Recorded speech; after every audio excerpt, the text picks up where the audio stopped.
नमस्तेऽस्तु महामाये श्रीपीठे सुरपूजिते शङ्खचक्रगदाहस्ते महालक्ष्मी नमोऽस्तु ते। नमस्ते गरुडारूढे कोलासुरभयङ्करी सर्वपापहरे देवी महालक्ष्मी नमोऽस्तु ते। सर्वज्ञे सर्ववरदे सर्वदुष्टभयङ्करी सर्वदुःखहरे देवी महालक्ष्मी नमोऽस्तु ते। सिद्धिबुद्धिप्रदे देवी भुक्तिमुक्तिप्रदायिनी मन्त्रपूते सदा देवी महालक्ष्मी नमोऽस्तु ते। आद्यन्तरहिते देवी आदिशक्तिमहेश्वरी योगज्ञे योगसम्भूते महालक्ष्मी नमोऽस्तु ते।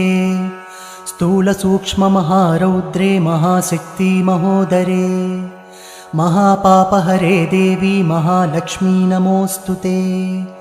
पद्मासनस्थिते देवी परब्रह्मस्वरूपिणी परमेशी जगन्मातः महालक्ष्मी नमोऽस्तु ते।